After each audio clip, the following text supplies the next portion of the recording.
Welcome, dear listener. Find a comfortable position. Let your breath settle into a soft rhythm. You are safe, and there is nowhere else you need to be.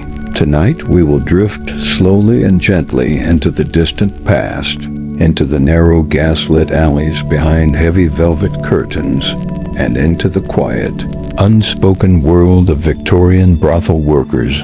This journey will not be hurried. The history we explore tonight is quiet, textured, and slow, a story not often told and never told gently.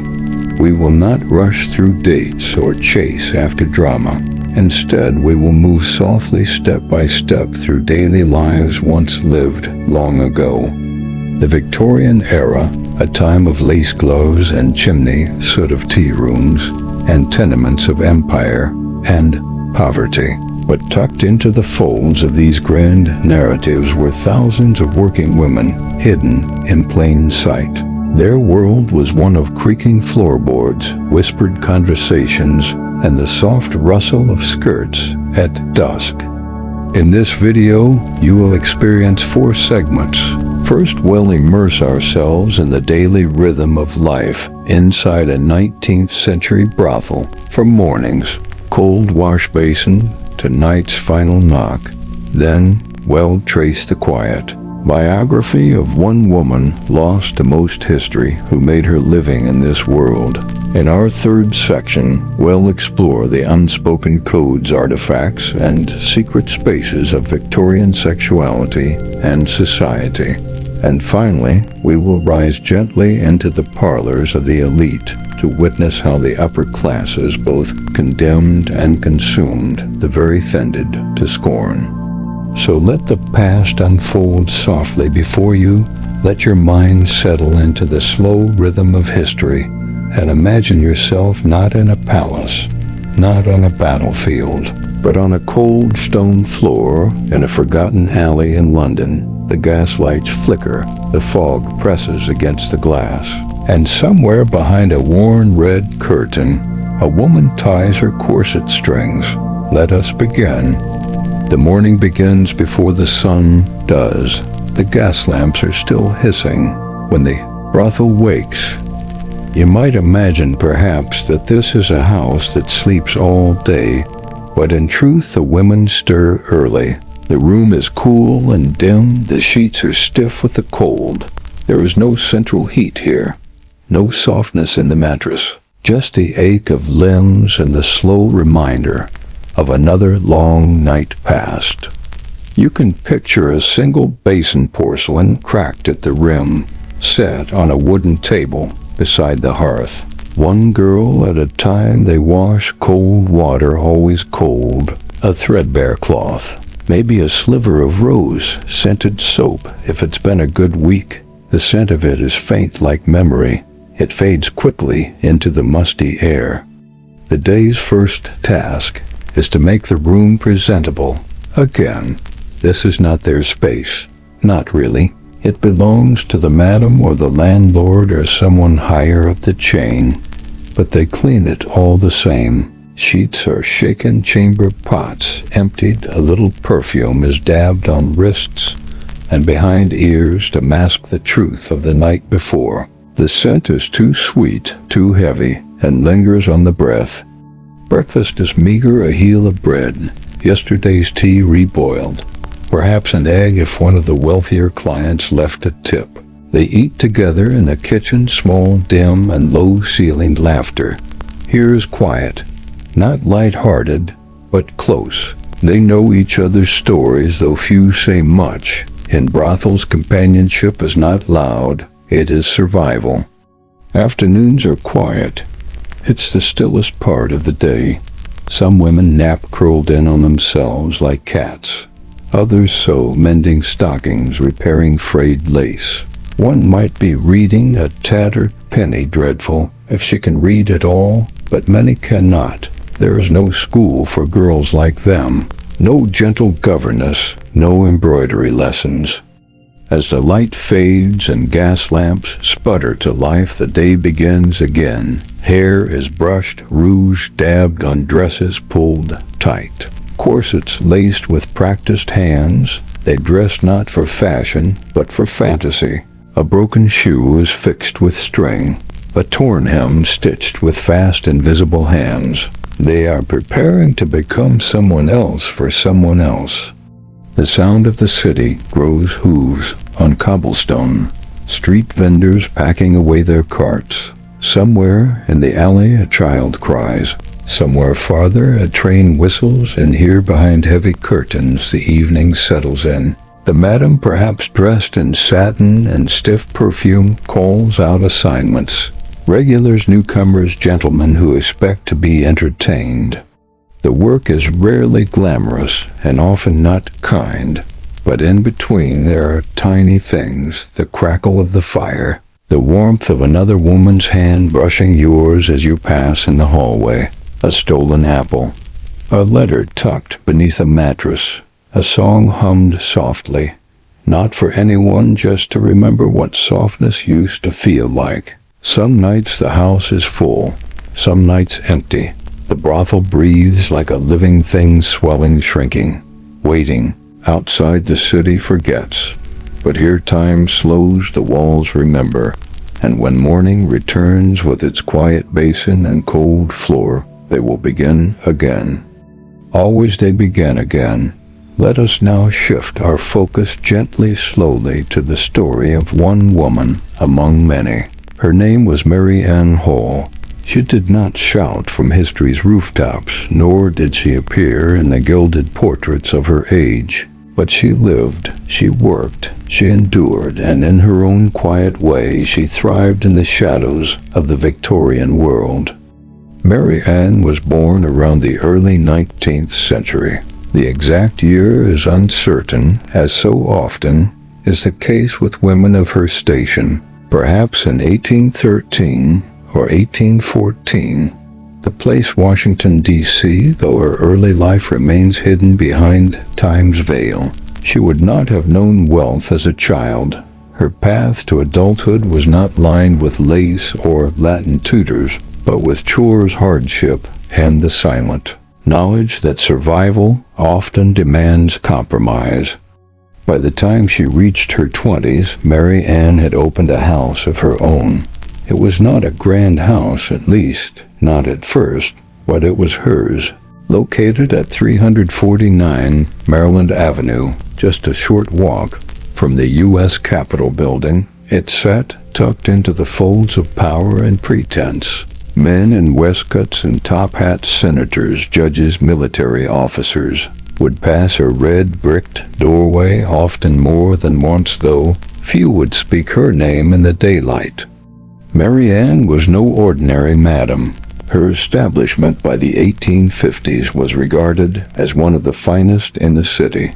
It was, according to military inspection records, a clean, orderly, and expensive brothel. That may seem a contradiction, but in the layered tapestry of Victorian society it was not uncommon for illicit places to aspire to elegance, and Mary Ann understood this well. Her house offered more than rooms. It offered illusion, soft lighting, music, wine, conversation. Clients came not just for physical company, but to be listened to, humored, remembered. Mary Ann's girls, carefully chosen, dressed with subtle taste, and carried themselves with practiced grace. This was not the brothel of caricature, but a cultivated space where dignity was preserved, at least in performance. Mary Ann herself was described as reserved. She rarely drank. She kept books, not of poetry, but ledgers detailed, exacting numbers balanced to the penny. She paid her taxes, maintained strict rules in her house, and ensured that her women were fed, clothed, and watched over within the limits of her world. She did not marry. There are no records of children. Her relationships, if she had them, are hidden in the folds of private memory. But what endures is this: she lived comfortably by the standards of her day. At the time of her death in 1886, her estate was worth over $8,700, a vast sum, especially for a woman in her line of work. She owned the house she lived in, and several properties besides. There is no monument to Mary Ann Hall, no plaque, no statue, but the remains of her house were found in the 1990s during an archaeological excavation.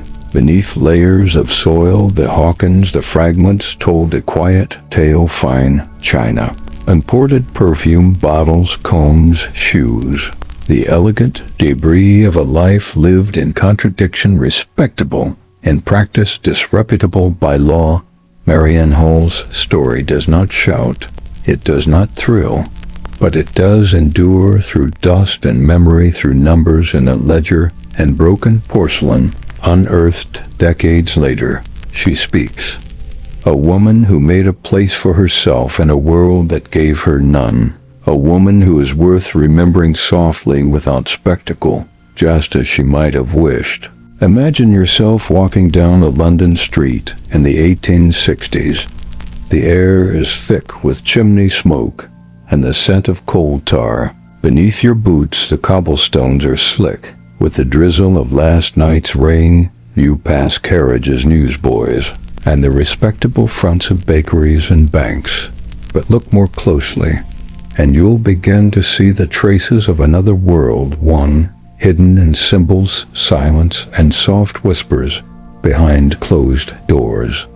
In Victorian society, brothels could not advertise openly. Respectability was the public mask, and behind it a vast network of clandestine queues operated with quiet efficiency. There were red lamps, yes, but more often subtle signs like a vase of certain flowers in a window, a discreet card passed hand to hand, or a housemaid who seemed too finely dressed for her supposed status. These were not declarations, but invitations for those who knew how to read them. This unspoken system functioned almost like a language euphemism was its grammar. Words like music hall girl, seamstress, or dancer often carried double meanings. Advertisements in the backs of magazines offered companionship or entertainment in carefully chosen words. To the casual reader, these seemed innocuous, but to those in the know, the meaning was clear. Police often turned a blind eye, especially if bribes were paid or powerful clients were involved. Brothels were tolerated if not officially sanctioned. They were inspected sometimes during crackdowns, yet many remained untouched for years, quietly operating in wealthy neighborhoods under the pretense of boarding houses or women's salons. Victorian brothels themselves were varied in scale and atmosphere. Some were lavish with velvet furnishings, mirrors framed in gilt, and chandeliers that cast warm golden light over every surface. Others were humble and bare, offering nothing more than privacy and warmth. The more opulent houses sometimes had themes.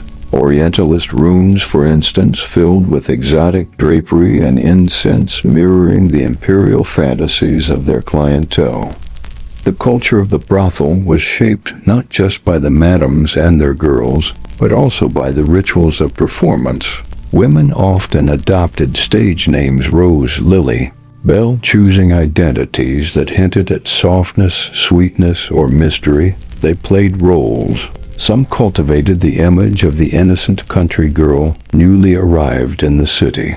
Others adopted airs of sophistication, quoting poetry, serving tea with practiced elegance. Yet beneath the costumes and performances lay a deeper culture of resilience. Women in brothels developed their own codes, not just to protect themselves from the law, but to navigate the dangers of daily life. A tapped foot might signal distress. A look shared across the parlor might mean stay near. In a world that offered them few rights, these quiet signals became shields. Archaeologists years later would unearth the physical remains of this hidden world in places like Mary Ann Hall's house, or in the crumbling cellars beneath London's oldest streets. They discovered things rarely recorded in books: small glass scent bottles, ivory combs, jewelry boxes lined with velvet, There were oyster shells in abundance, considered both a delicacy and, symbolically, a sign of sensuality. There were clay pipes, traces of rouge, a single discarded shoe. These fragments tell us what the ledgers did not, that amid hardship there was also self-presentation style and moments of comfort, that behind society's rejection, these women carved out a space of their own, with its own rituals, language, and quiet strength. And like many things in Victorian culture, the brothel was a paradox. Publicly condemned, privately frequented, legally questionable, socially tolerated. Its existence spoke not of moral failure alone, but of social complexity, of unmet needs, rigid roles, and the constant balancing act between appearance and desire. The world of the Victorian brothel was not loud. It did not announce itself, but it was there in the folds of the drapes, in the worn staircases, in the scent of perfume that lingered long after the last client had gone a mystery, not because it was hidden, but because no one wanted to see it until now. Now let us drift ever so slowly from the narrow alleys and softly lit parlors of the working class to the high-ceilinged drawing rooms of London's elite. The world changes here. The air smells of beeswax and rosewater. The fireplaces are carved marble. The voices are hushed not by fear, but by etiquette. This is a society obsessed with propriety, at least on the surface. In the late Victorian age, morality was a currency. Men in Parliament spoke gravely about the importance of purity and virtue. Women in society organized charities to rescue fallen girls. Newspapers printed sermons on decency. The Queen herself was seen as the moral lodestar of the empire. And yet beneath these layers of polished speech and social ritual, the same men who passed laws against immorality often stepped quietly into brothels at nightfall. It was not uncommon for titled lords, MPs, and military officers to maintain a double life. During the day, they sat on committees discussing social reform. By night, they might frequent the same houses of ill repute. They publicly denounced brothel ledgers when uncovered, often listed names that echoed through Westminster. But these names rarely made the headlines. Discretion was the rule, and the burden of shame fell not on the visitor, but always on the women. Even in elite social circles, the line between condemnation and consumption was blurred. Aristocratic gentlemen sometimes kept mistresses in private apartments known delicately as kept women. These arrangements were widely understood, though rarely discussed. Some were based on affection, others on convenience or control, but they were always cloaked in silence. Meanwhile, respectable women, those with titles and dowries, lived within strict boundaries. A lady could not speak openly of such things. She could not walk alone nor visit a theater unchaperoned. Her education was limited to music, French, and embroidery. Her clothing, her opinions, her very posture were tightly governed by rules of appearance, and still she was not truly protected. Scandals occurred, of course, when the veil of secrecy slipped. Reputations were destroyed, but only selectively. A titled man might weather the storm. A working girl would vanish, even the rare elite woman who stepped beyond the line, and a fair and illegitimate child, a whisper of impropriety, could find herself exiled from the only world she knew. Some salons whispered of these hypocrisies. Writers like Oscar Wilde and George Bernard Shaw hinted at them, wrapping criticism in irony. But for the most part, Victorian society continued on, gliding elegantly over its contradictions like a swan over dark waters. Charities for fallen women became a popular cause. Elite ladies might visit reform homes bringing baskets of linen and prayer books. They would sit with these women, speak softly of salvation. and then return to their carriages, never questioning the system that made such institutions necessary in the first place. And in this contrast between the drawing room and the brothel, the corseted debutante and the painted girl, we find the quiet tension that defined an era. One world judged, the other served.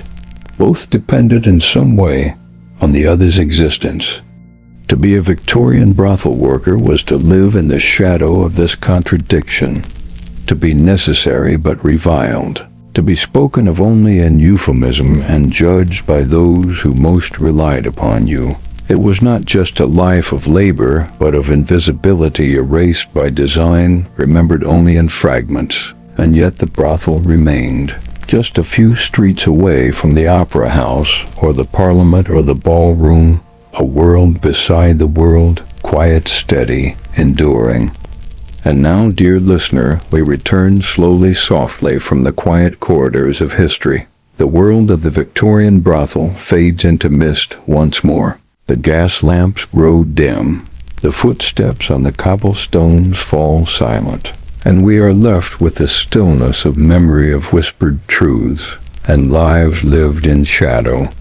Tonight we wandered through the rhythm of another time. We felt the chill of early morning in a house, not quite a home, where women rose before the sun to begin again. We listened to the faint hum of life through the eyes of Mary Ann Hall, a woman who built an empire in silence, managing dignity beneath a veil of disapproval. We brushed past unspoken codes and cryptic signs, the hidden architecture of a society that punished what it privately prized. And then we climbed the marble steps of the elite, where judgments were passed with gloved hands, and the same desires wore better clothes. Through it all, a pattern emerged, a quiet tension between appearance and reality, propriety and need, silence and survival. History does not always announce itself with noise. Often it lingers in faint scents, in cracked porcelain and faded letters, in the pauses between words, in lives not written into school books or remembered in monuments. And so tonight you have heard not a tale of triumph or tragedy, but of endurance, of ordinary women living within extraordinary restrictions, of warmth carved out of cold stone, of laughter stolen in small, safe moments, of daily courage never named as such. Good night, and may the calm of history carry you gently into sleep.